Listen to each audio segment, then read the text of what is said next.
Promo Tamil viewers எல்லாருக்கும் வணக்கம். இந்த வீடியோவில் பாண்டியன் ஸ்டோர் சீரியலில் அடுத்த நடக்க வாய்ப்பு இருக்குது. அதை பற்றி டீட்டெயிலாக பார்க்க போகிறோம். அதுக்கு முன்னாடி இன்னைக்கு என்ன நடந்துச்சுன்னா, ராஜிக்கும் மீனாக்கும் தங்கமயிலோட நகையெல்லாம் கவரிங்கிற உண்மை தெரிஞ்சு போச்சு. ஆமாங்க, தங்கமயில் அவங்க அம்மாவை மொட்டை மாடிக்கு தனியாக கூட்டிகிட்டு வந்து திட்டிகிட்டு இருக்காங்க. அம்மா, உனக்கு ஏமா அந்த தேவையில்லாத வேலை? ராஜி என்னப்போ உன்ட்ட நகையெல்லாம் கேட்டாளா? நீ பாட்டுன்னு அவளுக்கு நகையை கொடுக்கணும்னு சொல்கிற. என் நகையில் வெறும் 8 சவரன் மட்டும் தான் தங்கம், மித்ததெல்லாம் கவரிங்கு. அது ராஜிக்கு தெரிஞ்சா என்ன நடக்குன்னு யோசிச்சு பார்த்தியான்ற மாதிரிலாம் கோவமாக பேசிகிட்டு இருப்பாங்க. இது எல்லாத்தையுமே ராஜியும் மீனாவும் கேட்டுறாங்க. அப்படியே அதிர்ச்சியாக நிற்கிறாங்க. ராஜி மீனாவை பார்த்தோன்னா மயிலோட குடும்பத்துக்கும் பயங்கர ஷாக்காக தான் இருக்கும்.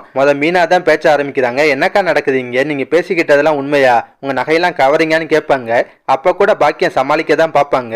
ஆனால் மயில் அம்மா போதுமா, அதான் இவங்களுக்கு எல்லா உண்மையும் தெரிஞ்சு போச்சு, இதுக்கப்புறமும் என் பொய் சொல்கிறேன்னு சொல்லிட்டு மீனாட்டி ராஜிட்டி உண்மையை ஒத்துக்கிறாங்க. ஆமாம், என் நகையில் முக்கால்வாசி கவரிங் தான். நீங்கள் கூட அடிக்கடி ஏன்க்கா நகையை பற்றி பேசினா மட்டும் பதட்டமாறின்னு கேட்பீங்கல்ல, இந்த விஷயம் வீட்டுக்கு தெரிஞ்சிருமோன்ற பயத்தில் தான் நான் அப்படி நடந்துப்பேன்றாங்க. அதோட தான் இன்னைக்கு சீரியலை முடிச்சிருந்தாங்க. இதுக்கப்புறம் என்ன நடக்கும்னா, ராஜியும் மீனாவும் லைட்டாக கோவப்படலாம். என்ன காரியம்க்கா பண்ணியிருக்கீங்க? இந்த விஷயம் நம்ம வீட்டுக்கு தெரிஞ்சுன்னா என்ன நடக்குன்னு கொஞ்சம் யோசிச்சு பார்த்தீங்களா? உங்களுக்கே நம்ம மாமாவை பற்றி நல்லா தெரியும். சின்னதாக போய் சொன்னாலே அவ்வளோ கோவப்படுவார். நீங்கள் என்னென்னா இவ்வளோ பெரிய பொய்யை சொல்லி வச்சுருக்கீங்க. இது மட்டும் அவருக்கு தெரிஞ்சுன்னா நடக்கதே வேறன்னு சொல்லி பயமுத்துறாங்க. அதை கேட்ட மயிலுக்கு இன்னும் பயமாக இருக்குது. இப்போ பாக்கியமோ மாணிக்கமோ ராஜிட்டையும் மீனாட்டையும் கெஞ்ச ஆரம்பிப்பாங்க.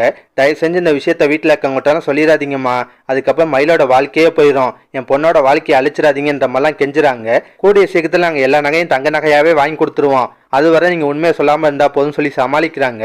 ராஜி மீனாவும் தியாகியாச்சு, கண்டிப்பாக மயிலை மாட்டி விட மாட்டாங்க. அது மட்டும் இல்லாமல் பாக்கியம் இன்னொரு பிளான் போடவும் வாய்ப்பு இருக்கு.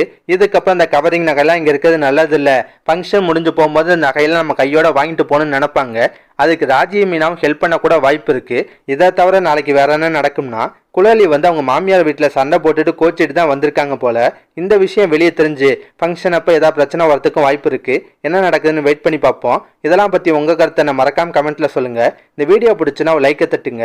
நம்ம சேனல் ப்ரோமோ தமிழ் இதுவரை சப்ஸ்கிரைப் பண்ணலாம், ப்ளீஸ் சப்ஸ்கிரைப் பண்ணிக்கோங்க. நான் உடனே சீரியல் அப்டேட் கொடுத்துட்டே இருக்கேன். Bye guys.